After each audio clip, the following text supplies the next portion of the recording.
All right, I'm back at you again. Let's talk about these games. And what I was gonna say is a lot of people get caught up in the seedings with the 1 seed and the 8 seed, and always pick the higher seeded team. You can't do that in the NBA. It's all about matchups and who you're seeing, and it's a sequence of games. And also in the regular season, you're not playing and game planning as hard as you do in the playoffs. In the regular season, every team is just like, just go and play drop coverage. Let's see how it goes. That's how you play a regular season game. In the playoffs, that's when you game plan and you switch everything up from what you did in the regular season. You start doing completely different things. And right now, the Cavs are showing you that they're a regular season team, and the Knicks are built for the playoffs. You can tell though, a lot of young guys. Donovan Mitchell should have been a Knick, but whatever. The Knicks held him down to 11 points, 42 minutes. Man, that's the reason they won. Donovan Mitchell, they held him to 11 points, and I got to give the Knicks head coach some credit for benching uh, Julius Randle because he was having such a bad game. He couldn't make anything. It was just one of those games where nothing was working. Had they kept him in the game and just kept beating their heads on the wall, they would have lost. But they were smart enough to move on and just play other players, and that's what they did. Jalen Brunson came up big again. Every big shot they needed, him and RJ Barrett just made it, man. Mitchell Robinson was all over the boards. Josh Hart made some big plays. So the Knicks really should close this series out. But it was just a bad matchup for the Cavs. Like, these teams are pretty evenly matched, I would say, but the Knicks are just a little bit better. A tad, a smidge. They get the edge. And let's look at these stats. Field goal percentage. The Knicks, they shot pretty much the same. And the threes, basically the same, guys. The Knicks shot more of them and made only 2 more. Free throws, they actually didn't shoot them well. But the rebounding, guys, they had 14 more rebounds. 17 offensive rebounds, guys. That's what wins you the game. You get extra possessions to score. Like, you can't recoup that. Even with the 24 assists, it wasn't enough to mask it. It masked 47 rebounds. And then that's a lot of turnovers. Excuse me, 10 turnovers, but they had 12. So rebounds, turnovers, that usually tells the story in the game. And also 3-point shooting. Those are usually the 3 things that would tell you who won. So I think the Knicks, I think they might lose the next game because they're going back to Cleveland. I think Cleveland wins the next game, but then they win back in New York, guys. So I'll take the Knicks in 6. All right, let's check the next game now. Whoops. It's going to go back again. I knew it. Alright, now the next game, let's see here.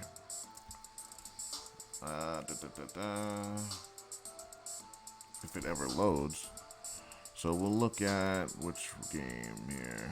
Whoa, I didn't scroll so far up. So, yeah, let's look at the Celtics game. So with this game, the Celtics just outmatch the Hawks. The Hawks, they need just one more player, really. They need one more superstar. You can keep Trey. I think Trey's good. He had 15 assists, 35 points. You get him one more guy to count on, they can win, guys. They can win this team. They're a young team. Hunter's a young guy, 6'8", long player. DeJounte Murray, good player as well. You get him one star to play with Trey Young, because Hunter and Murray are really good role players. Sadiki Bey, role player. Good role players, but they're not superstars or stars yet. They're just not.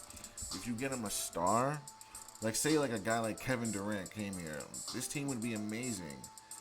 Or think of any like star out there. Throw him on this team with Trey Young. This team is a contender.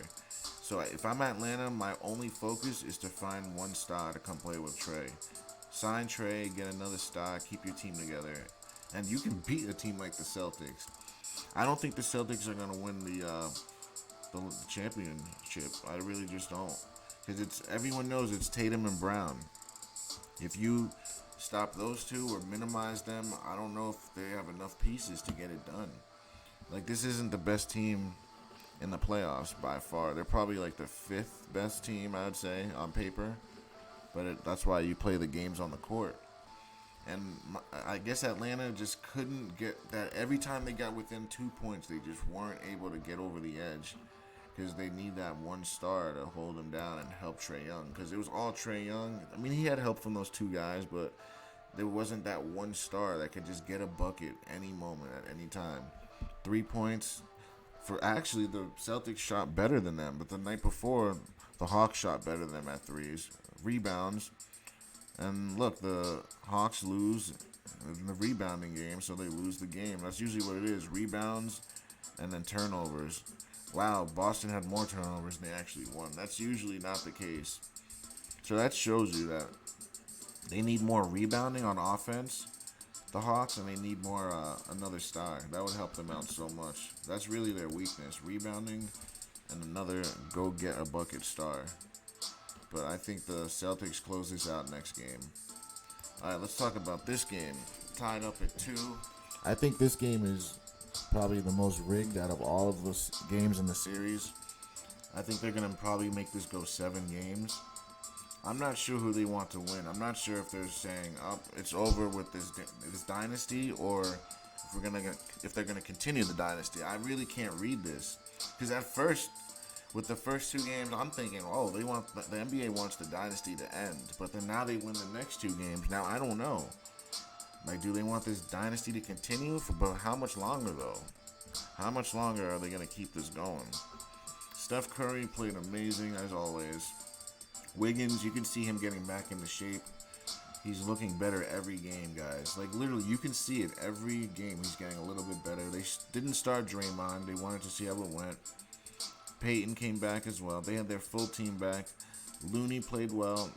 Like, Looney's showing that he can fit in now. As long as he faces the basket and gets aggressive, his numbers are pretty much identical to Draymond's. Maybe a little bit better. He got more rebounds. So, is this the Warriors pushing Draymond out of the window? I don't know. We're going to have to see.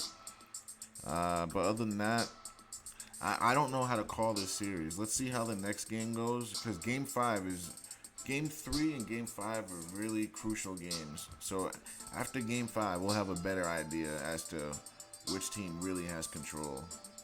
I think they go back to, if I'm not mistaken, are they in Golden State and then it's Sacramento in the last 2, or is it Sacramento, Golden State, Sacramento? I forget how they do it. But either way, Sacramento has the home field advantage, so they have to make sure they win at least one of these 2 games coming up. They have to, or it's over. So if the Warriors win the next game, it's over, guys. But if the Kings win, it's still not over, because the Warriors, you can't ever count them out, especially when they play at home. I think they're the best team that plays at home. There's no other team that plays better than them, I think they were saying. And both teams shot the 3 basically identically, honestly. If you look at it, the Kings, they missed one extra 3, and that was the one at the end of the game where Harrison Barnes missed it. It could have easily made that, but it came down to one shot. They basically were identical at the 3s. Now rebounding, looks like they're pretty much identical. That's why it was a 1-point game. Turnovers identical. So both the teams played identically, guys. So these teams are evenly matched. So like, I can't call a side. It's whatever's the NBA chooses. It's whoever is going to make them more money. And in this case, it's the Warriors, because the Kings, they've been screwed their entire, like, since they've been in the league, the Kings have been screwed. Go look back at 2002 when they should have beat the Lakers. Like, it just goes back. Their history of getting screwed is just, it's mounting. So I think just based on that, I'm going to take the Warriors, because they make the NBA way more money and gain them more popularity. There's more stars on this team. Whereas this Sacramento team, it's not a big city, not a big market. Who are you going to market here? Even De'Aaron Fox, their best player, he's not highly marketable. He's a great player, but he's not marketable. That's the key here. Who is marketable? Steph Curry, Klay Thompson, they're way more marketable. Just based on how they look. And that's just the way it is. So that's just how it is, man.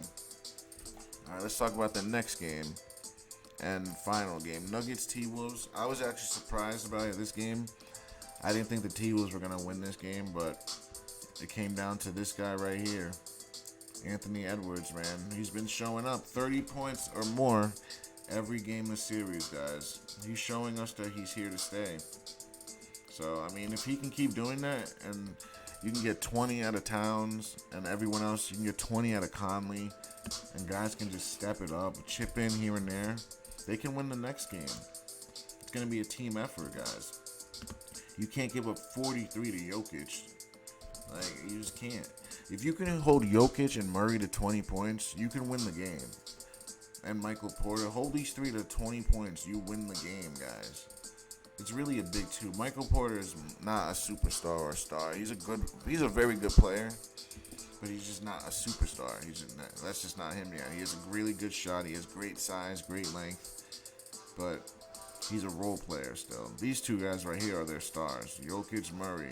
Hold them to 20 and you win the game. And that should be their only focus, guys. And let's look at the stats. 3-point. See, they shot it better, so that's why they won. Not much better. They only made one more and shot one less, so not much better, but still enough to get it done. And then the rebounding, they won that game. And then the points in the paint, same. Turnovers, same. So evenly matched. So we're going to have to see. I'm taking Denver just because they've been the better team. But let's see if the Timberwolves respond again and hold those two guys under 20 points. At least under 30. But other than that, guys, thanks for watching. Don't forget to like, share, and subscribe.